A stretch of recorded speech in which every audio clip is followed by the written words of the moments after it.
Hi, welcome back.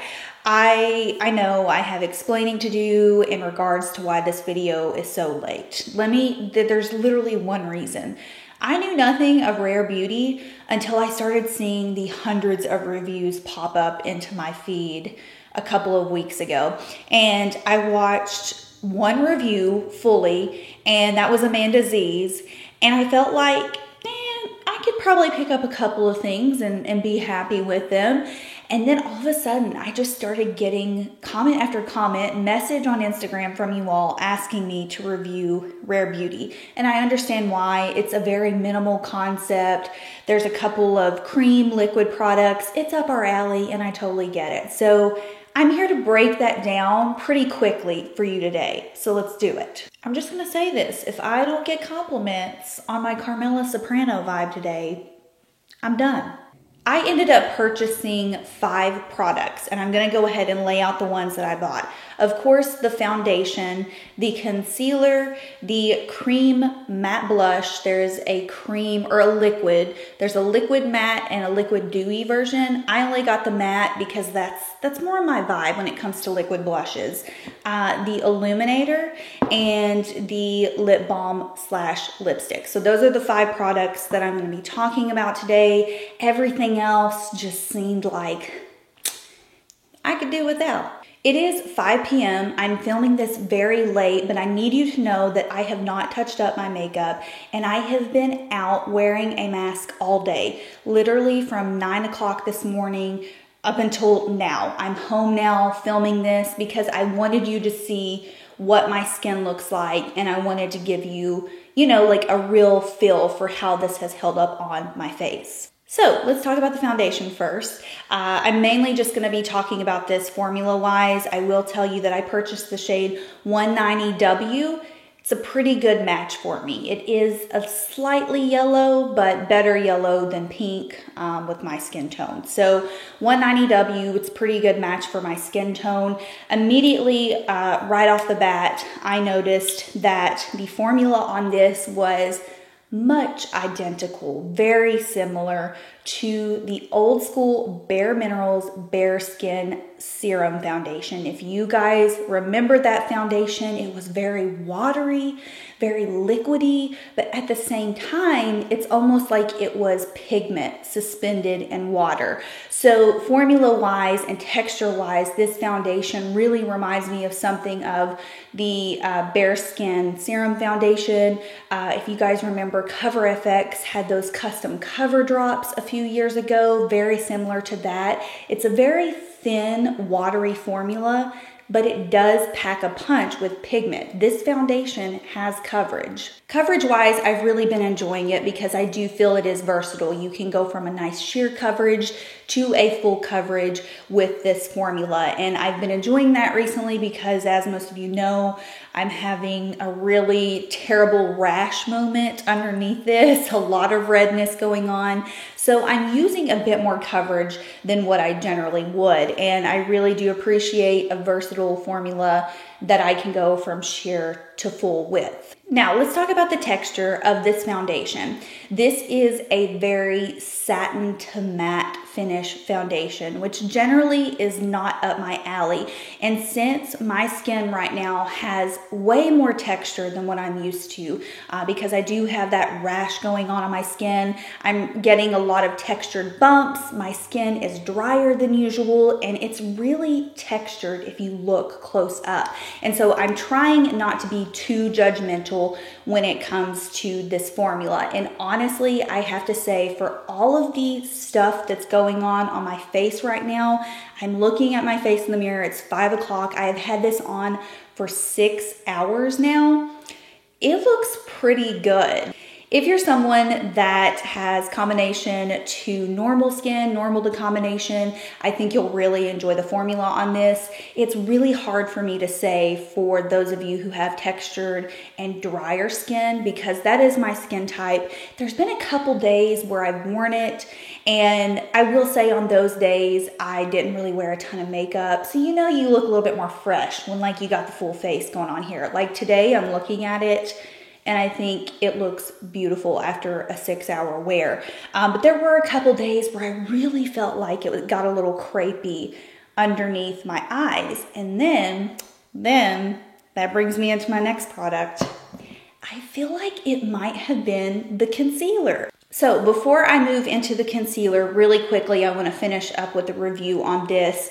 The last thing that I wanted to talk about was longevity, and I've had no problems with this staying on my skin. Like I said, I have been wearing, and I'm going to do close-up shots, I've been wearing a mask all day, and it's been going off, going on, because I've been just at different areas, different places, and I was fully expecting to do this review and my makeup looked terrible, and I'm pretty pleased with how it looks. So longevity wise, it has been holding on good. And y'all know I don't wear primers, I just moisturize, go straight in, that's that. In conclusion, on the foundation, I think it's worth a shot. I do think those of you who experience dryness and a little bit more texture, you may want to be more wary. You might want to pick up a sample if you're able to first.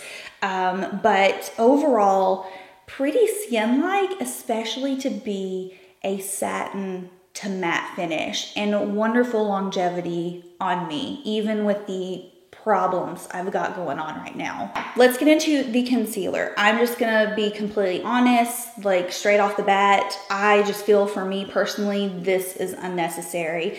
I think the formula is very similar to the foundation, almost like it's just a mini version of the foundation. Now, I don't think that's true because when you open it up, you can clearly see that the texture of this is thicker. So it's not as watery, it's not as liquidy as the foundation is. But I just find that when I apply this, I much rather wear just the foundation in the areas that I need more coverage, because something about this, I feel like on those days, like today, I actually did not place the concealer underneath my eyes, and that's why I feel like I may like the way my makeup looks a little bit better at the end of the day. On those days where, you know, I was noticing like a little bit more, like noticing my under eye looking crepey and dry, I wear the concealer. Now, you guys know my philosophy on layering products. The more products you layer on your skin, the more noticeable some areas can become, especially textured areas. And so I think for me, that's why I say this just wasn't necessary for my skin type. Maybe if the foundation didn't cover the areas that I needed, this might be something to look into. I will say I haven't worn this by itself yet. It could perform well by itself. Oftentimes I enjoy wearing concealers as overall foundation.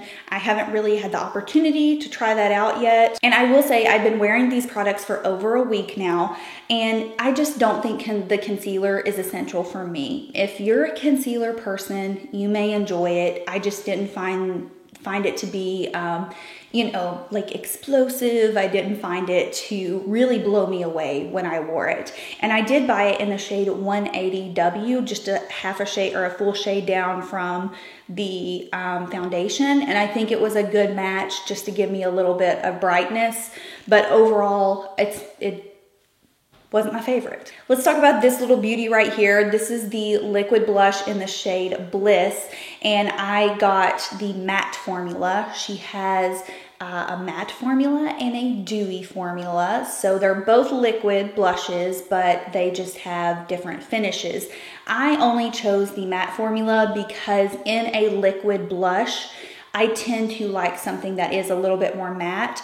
When a liquid blush runs dewy, it generally has a higher water content. You guys hear me talk about this all the time, but normally on me, that just disturbs the product that I already have down. If you're someone that wears very sheer, minimal, like base products, a dewy finish is fine. You don't really have to worry about it disturbing and looking patchy. So that's why I went with the matte formula. And God knows I don't need any more liquid blushes. So I'm sorry I didn't get the dewy formula, but we know over here I try not to be all about consumerism. And for me, it was just important to try the matte formula. Love this formula. This is such a beautiful, almost like moussey texture to it. It has a great staying power on the cheeks. I love this color. Like I said, it's called Bliss. It's kind of like a peachy pink, pretty pale. So if you do run in the medium tan and up range, I would definitely not recommend this shade because it is very light. But that's what I look for in my blushes. I'm not a bright, exotic color, you know, like blush person. So formula wise, this applies so beautifully to the face. I don't find that it disrupts my makeup at all. It sets really nicely. And it just gives this soft, matte, almost like smoothing appearance. So I have nothing negative to say about the liquid blush. Yeah, matte formula, A+, Selena, A+. This is the Liquid Luminizer, and I got it in the shade Transcend, which is a lovely rose gold tone. I think this is a really nice addition to the foundation because the foundation is, like I said, a satin matte finish, and this has a lovely kind of dewy finish to it. So I think it really kind of balances out the foundation. You can still see the glow coming through on my skin, and like I said, I put this on at 10 o'clock this morning. That's when I put my full face on, and the glow is still coming through. Again, even after wearing a mask all day. So I have to admit, I've been kind of impressed, and I was on the fence about purchasing this because normally liquid highlighters, I'm just like, another liquid highlighter, you know what I mean? But I actually do like the formula. It's not overwhelming. It's not metallic. There was a great shade selection. I just went with this one because it's just really pretty on the website, and I think it pairs perfectly with the blush. Also, I have to say kudos on the size. This is a really big, like, liquid product compared to the concealer. You can see the size difference here, and I think it would definitely last you quite a while. So yeah, this is another one I didn't have complaints with. It topped off my makeup really nicely, even after powdering. And I love the shade. I love this shade in particular. And again, it's called Transcend. Okay, last but not least, we have the Dewy Lip Balm. I only got one color, and it's in the shade Empathy. It is the kind of rosy toned pink. I will say, if I could go back and pick the original color that I was going to get, which was more of like just the brown neutral shade, I would have definitely went with that one because this one is just a little too pink for my preference. I'm not gonna lie. I am wearing a this Bite Beauty lip gloss on top of it just to tone it down, but I did do a little like swatch insert where I show you what it looks like on the lips. This is, again, something that kind of, I think, falls in the same category as the concealer. Didn't really blow me away. I feel like if I could go back, it would not be an essential product that I would pick. It is definitely a hybrid between a lipstick and a balm, but I just don't find it to be very long wearing. It definitely has a lot of slip to it. By slip, I mean it is very creamy when you apply it. I find this shade to be a little hard for me to apply because it does have quite a bit of color, and just the bullet is on the larger side. Yeah, it's, you know, it's a nice formula. It's creamy. If you like a lot of slip to your lip products, then you might like this particular formula in general. But for me, I don't think it's something I'm going to be repurchasing. It reminds me of many products I have in my collection. I would compare it to the Fenty Slip Shine, but being more creamy, like even more creamy than Slip Shine. So yeah, I don't really have a ton to say about this. It was just kind of like an okay product to me. Glad I tried it out. But it would not be on like a repurchase list or go-to list out of this lineup. So my 2 stars of the show were definitely the foundation and the liquid blush. I really have been enjoying these. This little guy right here, it was like tilts and turns for me. There were some days where I was like, I don't know. It's just okay. And then there are some days like today when I'm looking at my skin 6 hours later, super humid out, and I'm really pleased with how my makeup looks. And like I said, I think that kind of came along with pairing the concealer with this. I think it just didn't mesh well with my skin. But yeah, out of the 5 that I purchased, I would definitely say that even the luminizer, I would probably put the luminizer in the tops category. The concealer and the lip balm, they weren't overall winners for me. So I hope this helped you out if you were one of the people who requested the Rare Beauty video. I know there are literally hundreds out there right now. But I'm really glad that I picked up the stuff because I was interested in trying it and I have been wearing it daily. So if you have any questions that I didn't answer, leave them down below. And I hope you guys enjoyed it, and I'll see you in the next one. Bye.